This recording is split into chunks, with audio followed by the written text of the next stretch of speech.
Hello everyone, welcome to my channel. आप हैं English classes. इस वीडियो में हम इंडिया थ्रू ट्रैवलर्स आई का पार्ट 3 पढ़ने वाले हैं, जिसमें हम 15 से कंटिन्यू करेंगे। पिछले वीडियो में हमने 14 तक कंप्लीट कर दिया था। आई होप आपने वो वीडियो देखा होगा। अगर नहीं देखा है तो लिंक डिस्क्रिप्शन में आप वहां से देख सकते हैं, और चैनल को सब्सक्राइब नहीं किया तो प्लीज चैनल को सब्सक्राइब कर दीजिए, और वीडियो अच्छी लगे तो प्लीज लाइक कर दीजिए। पिछले वीडियो में हमने देखा था कि जो मतलब पर्ललेस बक हैं वो एक गांव में उनके कोई जान पहचान के हैं, तो उनको इनवाइट करते हैं। तो वो उनके यहाँ वो जाते हैं, तो उनका घर बहुत ही मतलब मड वर्ल्ड होते हैं, मिट्टी के दीवार होते हैं, और जो छत होती है वो घास फूस की बनी होती है, और जो जमीन होता है वो पूरा अच्छे से लेपा हुआ रहता है। हमने यहाँ तक देखा था। और फिर से उनके जो एक एल्डर ब्रदर होते हैं जिनको पैरालिसिस स्ट्रोक होता है, और वो एक केज में रहते हैं, जो कि बाहर ही रहते हैं, क्योंकि वो इसलिए बाहर रहते हैं क्योंकि लोग उनसे मिलने आते हैं, तो वो उनसे को सुन सके, इसलिए वो घर के बाहर ही रहते हैं। यहाँ तक हमने देख लिया था। 15 से हम देखते हैं। My host speak fair English but the elder brother spoke none. ठीक है, तो यहाँ पे राइटर बोल रही हैं कि जो उनका होस्ट था, ठीक है, जो मतलब उनका छोटा भाई था, मतलब वहाँ का उनका जो होस्ट था, तो वो बोल रही है कि वो अच्छी इंग्लिश बोल लेता था, लेकिन उनका जो बड़ा वाला भाई थे जिनको पैरालिसिस स्ट्रोक था, वो मतलब इंग्लिश बिल्कुल नहीं बोल पाते थे। And we could only exchange greeting and look at each other with friendliness. ठीक है, और इसलिए हम दोनों ने एक दूसरे की तरफ ग्रीटिंग यानी अभिवादन को एक्सचेंज किया, मतलब आदान प्रदान किया, और एक दूसरे की तरफ बहुत ही मतलब फ्रेंडलीनेस के साथ, दोस्ताना के साथ हमने देखा। ठीक है, दोस्ती के भाव के साथ। What I saw was intelligent thin। मैंने क्या देखा, तो वो जो मतलब जो थे वो होस्ट के बड़े भाई, वो बहुत ही पतले थे, बहुत ही बुद्धिमान लग रहे थे। पेन शार्प्ड फेस, उनका जो मतलब फेस था वो दर्द से, क्योंकि उनको पैरालिसिस था तो वो कुछ भी नहीं कर सकते थे, और इसलिए उनके फेस पे उनका जो दर्द था वो दिख रहा था। Whose eyes were at once wise and piercing। ठीक है, और उनकी जो आंखें थी वो कभी बहुत ही समझदार, बहुत ही बुद्धिमान, और बहुत ही चमकती हुई चमकदार आंखें रही होंगी, ऐसा राइटर बोलती हैं। The body was quite helpless, लेकिन बॉडी जो था वो हेल्पलेस हो गया था, क्योंकि पैरालिसिस था तो कोई वो कुछ नहीं कर सकते थे।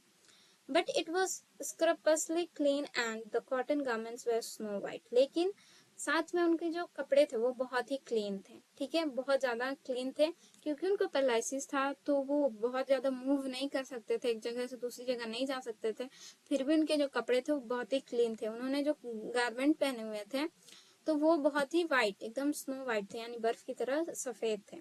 We exchange of few remarks, हमने एक दूसरे से कुछ रिमार्क्स मतलब हालचाल पूछा। And then a group of villagers approached, उसके बाद उनके पास एक ग्रुप ऑफ विलेजर्स यानी गांव के लोगों का एक समूह उनके पास पहुंचा। नॉट टू सी मी, मुझे देखने के लिए नहीं, but talk with the elder brother, बल्कि उनके जो होस्ट के जो बड़े भाई थे उनको उनसे बात करने के लिए। And so my host led me in to the house to meet his young wife and children, और इसलिए मेरे होस्ट ने मुझे घर के अंदर ले गए अपनी वाइफ और बच्चों से मिलाने के लिए। ठीक है, 16 देखते हैं। All during my stay I watch that case, मेरे पूरे मतलब जितने देर भी मैं वहां रुकी, मैंने उस केस को मैं देखती रही। And seldom indeed did I see it except surrounded by people, और शायद ही कभी मैंने इसे बिना लोगों के देखा, मतलब बिना लोगों से घिरे हुए देखा। जब तक मैं वहां थी वहां पे कोई ना कोई था, इनके जो एल्डर ब्रदर थे होस्ट के, उनके केस के पास कोई ना कोई हमेशा था ही। And never as long as daylight lasted. ठीक है, जब तक की रात नहीं हो गई। ठीक है, जब तक की रात नहीं हो गई तब तक उनके पास कोई ना कोई होता ही था, वो कभी भी अकेले नहीं थे। Without at least one man squatting on the ground, मतलब कम से कम एक आदमी तो उनके पास होता ही था जो ग्राउंड पे बैठा हुआ होता था और उनसे बात करता था। Talking earnestly and then listening, वो गंभीरता से उनसे बात करता था और फिर ध्यान से उनको सुनता था। माई होस्ट सेड, मेरे होस्ट ने कहा, my brother has always been our wise man, now he is our sant. ठीक है, तो मेरे मतलब होस्ट जो है वो कहते हैं कि जो मेरे बड़े भाई हैं वो हमेशा से हमारे लिए बहुत ही बुद्धिमान, बहुत ही आदर्शवाद इंसान रहे हैं, लेकिन अब वो हमारे संत हैं, संत महात्मा की तरह हैं, एक जो उपदेश देते हैं और लोग उनको सुनते हैं, मतलब लोगों के में उनके प्रति बहुत ज्यादा रिस्पेक्ट है। फिर 17 देखते हैं। My host I observed had his own place too in the village life, मैंने ये ऑब्जर्व किया, मैंने ये देखा कि मेरा जो होस्ट था उसकी भी खुद की जगह थी गांव में। ठीक है। For twice while we were sitting our luncheon that day, he rose from his corner of the room and went out. जब हम मतलब लंचियन का मतलब होता है मील, जब हम खाना खाने के लिए बैठे थे तब मेरा जो होस्ट थे वो 2 बार उठ के अपने कॉर्नर से, अपने कोने में जहाँ पे वो बैठे थे वहां से वो 2 बार उठ के बाहर गए। टू आंसर अ शाउट, एक शाउट को आंसर करने के लिए, मतलब उनसे, उनको कोई चिल्ला रहा था बाहर से, आवाज दे रहा था, तो उसको आंसर करने के लिए वो 2 बार उठ के गए। अपेरेंटली फ्रॉम अ नेवर, शायद वो नेवर था उनका। When he came back, he made the same explanation. जब वो वापस आए, क्योंकि वो 2 बार गए थे, तो जब वो दूसरी बार भी वापस आए तो उन्होंने सेम एक्सप्लेनेशन दिया। क्या एक्सप्लेनेशन दिया देखते हैं। I was called to kill a dangerous snake, ठीक है, तो मुझे बहुत ही खतरनाक सांप मारने के लिए बुलाया गया था। 19 देखते हैं। The luncheon was plain country fare, जो लंच था उनका, जो मील था वो बहुत ही प्लेन था, जैसा गांव मतलब देश में, भारत में जैसे रोज खाया जाता है उसी टाइप से सिंपल लंच था। लेंटिल्स थे, दाल था, लेंटिल्स मतलब होता है मसूर दाल। राइस था, स्पिनिच बॉइल्ड वेरी मच, और स्पिनिच को क्या किया गया था, बहुत ज्यादा बॉइल किया गया था। और कॉन्डिमेंट्स थे, और कॉन्डिमेंट्स उसके साथ कुछ मसाले थे। बिफोर वी एट, मतलब हमारे खाने से पहले, an old cousin brought in a brass ewer of water and clean homespun towel for us to cleanse our hands with, ठीक है। और खाने से पहले एक ओल्ड कजिन, ठीक है, होस्ट का एक ओल्ड कजन, कजन मतलब आप लोग जानते होंगे जो चचेरे या ममेरे भाई बहन होते हैं उनको कजन बोलते हैं। तो उनके कोई कजन ने एक मतलब एक ब्रास ईवर, ब्रास ईवर का मतलब होता है कि ब्रास मतलब पीतल होता है, ईवर मतलब कोई बर्तन या फिर एक होता है लोटा जिसको बोल सकते हैं, ठीक है। तो वो एक पीतल के लोटे में पानी लेके आते हैं हमारे हाथ धुलाने के लिए, और एक होम स्पून यानी घर पे बुना हुआ एक टॉवल लेके आते हैं जिससे हमने अब अपने हाथ को साफ किया। Unnecessary preliminary to eat with the fingers, ठीक है, और ये खाने से पहले बहुत ज्यादा जरूरी होता है अपने हाथों को धोना। Chopsticks I had use all my life, मैंने पूरे अपने जीवन में चॉपस्टिक यूज किया था, क्योंकि ये चाइना में थी, चाइना में रहती थी, तो वो चॉपस्टिक से खाती थी, ठीक है। 2 स्टिक होते हैं जिनको खाया जाता है, जिनसे आपने देखा होगा। And prefer them to knife and fork, और अगर मुझे चॉपस्टिक नहीं मिलते हैं तो मैं नाइफ या फिर फोक से खाती हूँ, ठीक है। But after I had got use to eating with my right hand, लेकिन जब मैंने अपने राइट हैंड से खाया, I like it as well, तो मुझे अपने राइट हैंड से खाना भी उतना ही अच्छा लगा। After all what is so clean as one's own right hand washed, और वैसे भी कि हमारे मतलब दाएं हाथ को धोने से अच्छा साफ, मतलब धोने के बाद खाने से, तो इससे ज्यादा साफ क्या हो सकता है, अपने हाथ को धो के खाने से ज्यादा साफ क्या हो सकता है। And from babyhood the Indian children taught that the right hand is for clean services, ठीक है, और बचपन से ही इंडियन बच्चों को ये सिखाया जाता है कि जो राइट हैंड होता है वो क्लीन सर्विसेज के लिए होता है, मतलब इससे साफ सुथरे काम किया जाते हैं, सच एज ईटिंग, जैसे कि खाना खाना एक साफ सफाई वाला काम है, मतलब उसको गंदे हाथों से नहीं खा सकते हैं। एंड द लेफ्ट हैंड में perform the more lolly task, और जो लेफ्ट हैंड होता है वो छोटे मोटे कामों के लिए यूज किया जाता है। 20 देखते हैं। Another cleanliness was that our food was served on green fresh banana leaf, ठीक है। और जो दूसरा क्लीनिनेस था वो था कि हमारा जो खाना था वो फ्रेश ग्रीन बनाना लीव्स पे, यानी केले के पत्ते पे सर्व किया गया था, परोसा गया था, इंस्टेड ऑफ प्लेट के बजाय, ठीक है। Well cooked rice piled on a board green leaf is pleasant site and stimulate the apatite, ठीक है। जो बहुत ही अच्छे से पका हुआ जो राइस था, जब उसको ग्रीन ग्रीन पत्ते पे रखा गया था तो उसमें से जो भाप निकल रही थी, तो बहुत अच्छा देखने में लग रहा था, और इसको देख के मेरी भूख बढ़ गई। एपेटाइट का मतलब होता है भूख, ठीक है, और स्टिमुलेट का मतलब होता है बढ़ाना। In any household where caste was observed the food was placed on such leaves और on dishes of fresh water, ठीक है। किसी भी घर में जहाँ पे कास्ट को ऑब्जर्व किया जाता है, जहाँ कास्ट को माना जाता है, उनके रहन सहन में कास्ट को मतलब ऑब्जर्व किया जाता है, तो वहां पे क्या किया जाता है, जब कोई बाहर से आता है तो उसको या तो केले के पत्तों में खाना दिया जाता है, या फिर फ्रेश पॉटरी मतलब मिट्टी के बर्तनों में खाना दिया जाता है। Broken after we had finished with them, और उसको उस बर्तन को क्या किया जाता है, फोड़ दिया जाता है उसको। जब खाना मतलब कोई खा लेता है तो उस बर्तन को फिर से वापस में नहीं रखा जाता है, बल्कि उसको फोड़ के हटा दिया जाता है। My host fulfilled the requirements of his caste by eating in the opposite corner of the room. मेरे होस्ट ने अपने कास्ट के मतलब रिक्वायरमेंट्स, जो उनकी कास्ट की जो मतलब जो कल्चर थे, उनके जो संस्कृति थी, उनके कास्ट में जो भी परंपराएं थी, ट्रेडिशन थे, वो सारे उनको फॉलो करते हुए उनके जो होस्ट थे राइटर के, वो लोग जहाँ बैठे थे उसके जस्ट अपोजिट कॉर्नर में बैठे हुए थे। And with his back to us, और वो अपना जो पीठ था इन जो राइटर है उनकी तरफ पीठ करके वो खा रहे थे। By now I had learn to overcome my first feeling about a distance such as this. और पहली बार मैंने सीखा अपनी फीलिंग्स को, मतलब जब कोई आप किसी के घर जाते हैं और अगर वो आपकी तरफ पीठ करके खाए तो अच्छा नहीं लगता, तो यहाँ पे राइटर बोल रही हैं। और इस तरह मैंने सीखा कि अपनी फीलिंग्स, इस टाइप की जो फीलिंग्स थी, मतलब एक तरह से उनको भेदभाव सा फील हो रहा था, तो इसको कैसे वो ओवरकम, कैसे उसको उभरी, मतलब इसको कैसे उन्होंने मतलब सही किया। It was simply a private devotion to religious feeling and not in hospitality. तो इसको उन्होंने ऐसे अपने मतलब वो उन्होंने इस तरह ओवरकम किया कि जो उनकी तरफ जो पीठ करके जो होस्ट खा रहे थे वो उनका प्राइवेट डिवोशन था उनके रिलीजन के प्रति, ठीक है। मतलब उनके जो धर्म की जो रिक्वायरमेंट्स थी, जो ट्रेडिशन थे, उसको उन्होंने सिर्फ फॉलो किया था, ना कि उनकी मतलब इंसल्ट की थी, ठीक है। तो सिर्फ अपना जो उनके जो ट्रेडिशन है वो सारे फॉलो कर रहे थे, ना कि इनकी इनहॉस्पिटैलिटी, ठीक है। इनहॉस्पिटैलिटी का मतलब होता है कि मतलब कि कोई आता है, आप उस मेहमान आते हैं और आतिथ्य विमुखता होता है, लेकिन मतलब इसको सिंपल वर्ड में बोलेंगे तो इंसल्ट करना, किसी मेहमान की इंसल्ट करना, उसको खराब सा फील कराना, तो इस तरह बोल सकते हैं।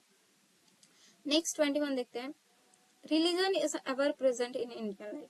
जो रिलीजन है, जो धर्म है, वो इंडिया के लाइफ में हर जगह मौजूद है। In its best as well as in its worst aspect, ठीक है। ये अपने बहुत ही अच्छे रूप में भी मौजूद है और अपने सबसे खराब रूप में भी मतलब मौजूद है, ठीक है। ये दोनों तरह से काम करता है रिलीजन, ठीक है। किसी के लिए बहुत ही अच्छा भी होता है और किसी के लिए बहुत ही खराब भी होता है। For their elsewhere fanaticism reads into evil। जब कोई व्यक्ति अपने धर्म को लेकर बहुत ज्यादा फैनेटिक हो जाता है, बहुत ज्यादा कट्टर हो जाता है, कि वो ऐसा समझने लगता है कि उनका धर्म सबसे महान है, या फिर मतलब वो एक तरह से अंधा टाइप का हो जाता है अपने धर्म को लेके, तब उसमें बुराई हो जाती है, ठीक है। तो यहाँ पे बोलते हैं जब कोई फैनेटिक हो जाता है, फैनेटिसिज्म, उसमें कट्टरता ला देता है अपने धर्म में, तो वो एक तरह से बुरी चीज बन जाती है। I like the simple acceptance of religious motive. मतलब मुझे सिंपल एक्सेप्टेंस, मतलब जो रिलीजन की जो मोटिव होते हैं, जो उद्देश्य होते हैं, उसको मतलब आराम से स्वीकार करना मुझे पसंद है। However and the perfect freedom to behave as one's religion move the soul. क्योंकि जो परफेक्ट फ्रीडम होता है वो एक रिलीजन जो होता है वो आपके मतलब सोल को, मतलब जो भी रिलीजन आप मानते हैं वो आपकी सोल को क्या करता है, मूव करता है। मतलब उससे आपकी सोचने समझने की शक्ति भी डिपेंड होती है, आप किस तरह से सोचते हैं आपके धर्म पे भी काफी हद तक डिपेंड होता है, और इस तरह आपको स्वतंत्रता मतलब परफेक्ट फ्रीडम मिलता है, ठीक है। तो इसलिए उसको सिंपली एक्सेप्ट करना चाहिए, ना कि उसमें बहुत ज्यादा कट्टरता का भाव आना चाहिए। फर्स्ट इंडियन फैमिली, और इस तरह मेरे फर्स्ट इंडियन फैमिली में मतलब कि जो ये तो पढ़ा कि यहाँ पे जो दो भाई वाले हमने पढ़े, जो जहाँ पे राइटर गई थी, तो ये उनका फर्स्ट विजिट नहीं था किसी इंडियन फैमिली में, तो वो फर्स्ट विजिट नहीं था। अभी जो हम पढ़ेंगे वो उनका फर्स्ट विजिट है, देखते हैं। दस इन माई फर्स्ट इंडियन फैमिली, ठीक है। तो यहाँ पे लिखा हुआ है फर्स्ट इंडियन फैमिली, तो यहाँ पे ये किसी इंडियन फैमिली में पहली बार गई हैं। An intellectual and fairly well to do, जो कि काफी बुद्धिमान भी थे और काफी मतलब अमीर भी थे। वेल टू डू मतलब काफी अमीर भी थे। While I sat and talked with my hostess, जब मैं बैठी थी और मेरी हॉस्टेस से बात कर रही थी, तो हॉस्टेस मतलब कोई फीमेल, ठीक है।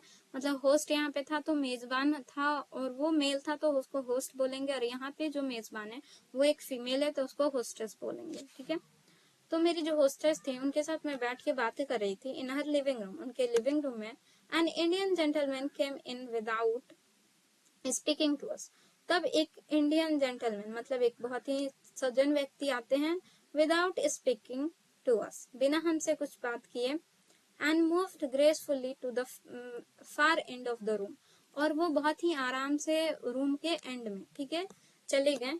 His bare feet silent upon the floor. ठीक है, उनके जो नंगे पैर थे वो आराम से फ्लोर के ऊपर जा रहे थे बिना किसी आवाज के. There he और उसके बाद उन्होंने अपने घुटनों को मोड़ लिया और अपने जो सर है उसको भी झुका लिया.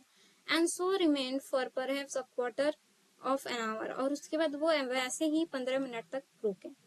When I glanced at him curiously, my hostess said in a manner entirely casual. जब मैं उनको बहुत ही क्यूरियसली यानी बहुत ही उत्सुक भरे नजरों से उनको देख रही थी, तब मेरी होस्टेस ने कहा बहुत ही कैजुअली, बहुत ही आराम से, it is my husband's eldest brother. ये मेरे हस्बैंड के सबसे बड़े भाई हैं. He comes here during the day at his prayer times. वो यहाँ पे दिन में जब उनका प्रेयर का टाइम होता है तब वो यहाँ पे आते हैं. Since his own home is at some distance from his place of business. क्योंकि उनका जो घर है वो मतलब जहाँ पे वो काम करते हैं उससे काफी दूर पड़ता है, तो इसलिए वो हमारे घर पे प्रेयर करने के लिए आते हैं, प्रार्थना के लिए आते हैं. 22 देखते हैं. When the prayer was over, the brother went away again. ठीक है, और जब प्रेयर जो खत्म हो गई उसके बाद जो उनके भाई थे वो चले गए. And it was not until later that I met him. और इसके बाद मैंने उनसे कभी मैं उनसे कभी नहीं मिली. And then it was outside of the prayers hour. और मैं उनसे कभी भी प्रेयर आवर के बाहर मिले ही नहीं. ठीक है, नेक्स्ट देखते हैं. My life has been too crowded with travels and many people for me to put it all within the covers of one book. ठीक है, मेरी जो लाइफ है वो बहुत ज्यादा ट्रेवल्स यानी यात्राओं से भरी पड़ी है. क्राउडेड मतलब भरी पड़ी है, भीड़ है ट्रेवल्स की, मैंने इतने ट्रेवल्स किए हैं. And many people for me to put it all within the covers of one book. और इतने सारे लोगों से मैं मिली हूँ कि उनको एक बुक के कवर में मतलब उन सबको रख देना, मतलब इतने सारे लोग हैं कि उनको मैं एक बुक में नहीं रख सकती हैं. However, and indeed all my books have not been enough to tell the things I would like to tell. ठीक है, और जो भी हो वास्तव में मेरी जितनी भी किताबें हैं वो उतना नहीं कह पाई, उतनी चीजों को नहीं कह पाई जितना कि मैं कहना चाहती थी. ठीक है, मेरे पास और भी बहुत सारी चीजें हैं जो मैं कहना चाहती थी, लेकिन मेरी जितनी भी किताबें हैं उनमें मैं वो सारी चीजें अभी तक कह नहीं पाई हूँ. Years after I felt India I wrote, Come my beloved, against this background. ठीक है, मैंने सालों बाद मैंने ये लिखा है कम माई बिलव्ड. ठीक है, जो कम माई बिलव्ड है वो बैकग्राउंड ऑफ इंडिया का है, मतलब इंडिया के पृष्ठभूमि पे लिखा गया है, इंडिया के बारे में इंडिया से जोड़ के ही लिखा गया है. Strange the Americans except for few have not understood the real meaning of that book.